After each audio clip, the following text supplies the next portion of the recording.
ओम श्री गणेशाय नमः। महालक्ष्मी व्रत कथा। एक समय धर्मराज युधिष्ठिर भगवान श्री कृष्ण से बोले, हे पुरुषोत्तम, खोए हुए मान सम्मान की पुनः प्राप्ति कराने वाला और पुत्र, आयु, सर्व ऐश्वर्य तथा मनवांछित फल को देने वाला कोई वृतांत मुझसे कहिए।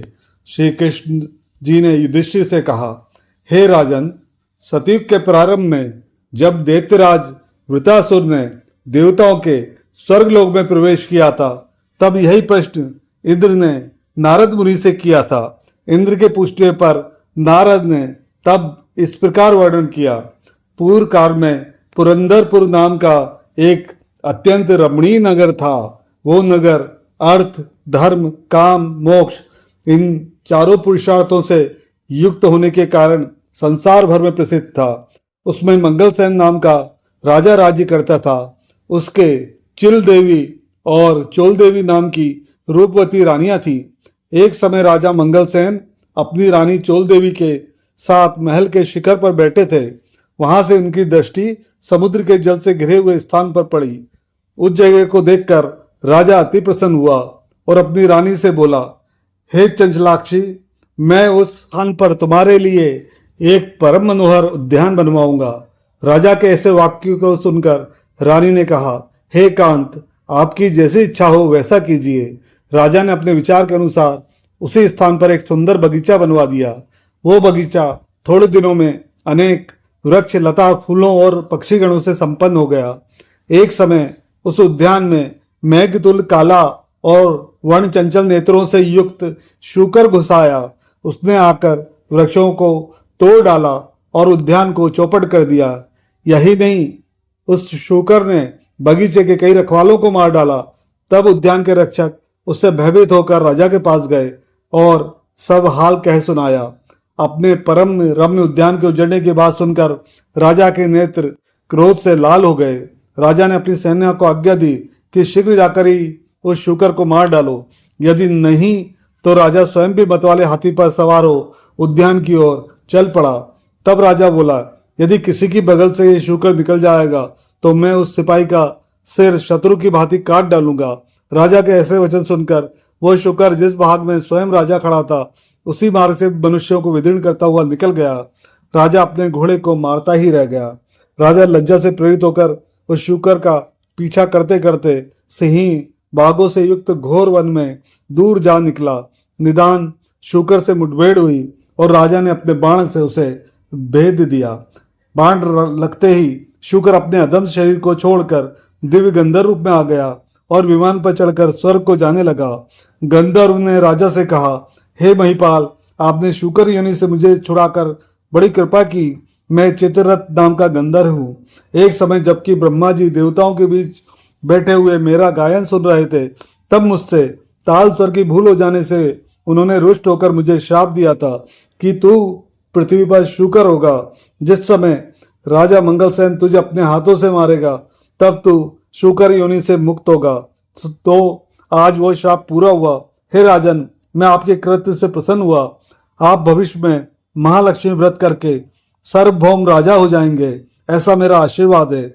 नारद जी कहने लगे और वो चित्ररथ गंधर्व राजा मंगलसेन को ऐसा आशीर्वाद देकर अंतर ध्यान हो गया। राजा भी वहां से अपने नगर के लिए चलने को उद्यत हुआ तो ही उसने एक ब्राह्मण दिखाई दिया।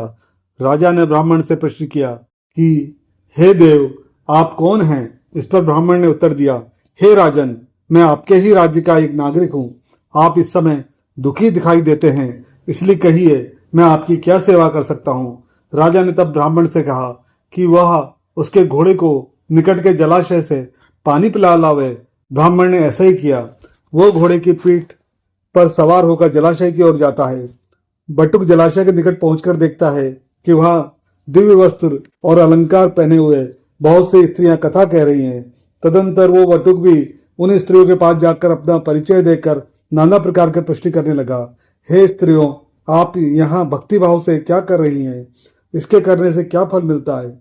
इन देवियों ने तरस खाकर उस ब्राह्मण से कहा, यहाँ श्री महालक्ष्मी जी की पूजा हो रही है और जो हम कथा कह रही हैं वो उन्हीं के व्रत की कथा है। अतः आप एकाग्र चित्त होकर ये कथा सुनें। इस व्रत के करने से हर प्रकार की संपत्ति की प्राप्ति हो सकती है तथा अपना खोया हुआ यश भी प्राप्त होता है, इसमें कोई संदेह न करें। इस प्रकार बटुक को उन स्त्रियों ने व्रत का वृतांत कह सुनाया। बटुक ने घोड़े को जल पिलाया और राजा के लिए कमल के पत्तों में जल लेकर वहां से लौट आया।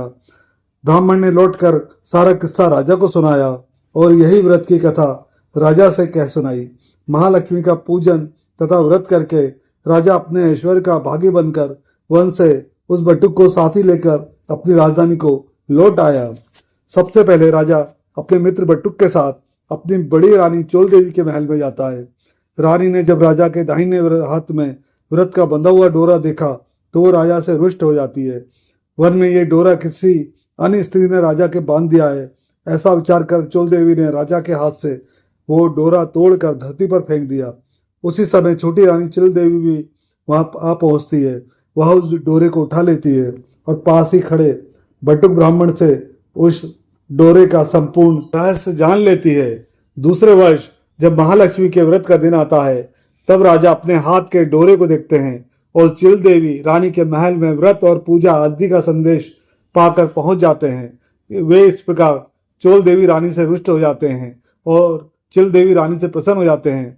पूजन के दिन ही लक्ष्मी जी चोल देवी रानी के महल में एक वृद्ध का रूप धारण कर पहुंचती है। वहां चोल देवी लक्ष्मी जी का अनादर करती है। तब आप प्रसन्न होकर लक्ष्मी जी रानी चोल देवी को श्राप देती है कि जा, तेरा मुख शुक्री ऐसा हो जाएगा। जब तू अंगिरा ऋषि के आश्रम में जाएगी तब वहां के कृत्य से तू अपना स्वरूप प्राप्त करेगी। इसके बाद लक्ष्मी जी रानी चिल देवी के महल में गई। वहां रानी ने उनका बड़ा आदर किया।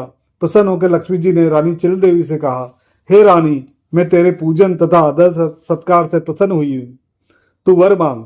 तब रानी चिल देवी ने प्रार्थना करते हुए कहा, हे देवी, जो भी तुम्हारे इस व्रत को करे उसके घर में तुम सदा निवास किया करो। जो आपके इस व्रत की कथा को श्रवण करे और पढ़े, आप उसकी सभी कामनाएं पूरी किया करो। मैं आपसे बस यही वरदान चाहती हूँ। तब लक्ष्मी जी रानी चिल देवी को वरदान देकर अंतर ध्यान हो जाती हैं। उसी दिन रानी चोल देवी द्वारपालों द्वारा अपना शुक्र से मुख हो जाने के कारण अपमानित होती हैं। जब रानी चोल देवी अपना मुख दर्पण में देखती हैं और अपने किए पे पछताती हैं, लक्ष्मी जी के श्राप के अनुसार रानी चोल देवी अंगिरा ऋषि के कहने के अनुसार महालक्ष्मी व्रत करती हैं और अपना खोया हुआ स्वरूप प्राप्त करती हैं। ऋषि के आग्रह से राजा मंगलसेन अपनी बड़ी रानी को ग्रहण करता है। इस प्रकार मंगलसेन अपनी दोनों पत्नियों सहित बहुत वर्षों तक राज्य सुख भोग करते रहे। वो अपने समय का चक्रवर्ती राजा माना जाने लगा और उन्होंने बटुक ब्राह्मण को भी विशाल राज्य का मंत्री बना दिया।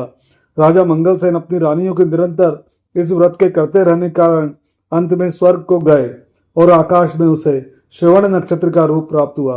अंत में ऋषि नारद ने इंद्र से कहा, हे देवराज, जो भी इस व्रत को करेगा वह इस लोक में समस्त सुख भोग कर मोक्ष को प्राप्त होगा। अतः तुम भी वृत्रासुर दैत्य का नाश करने हेतु इस व्रत को करो। जय माता ताप्ती।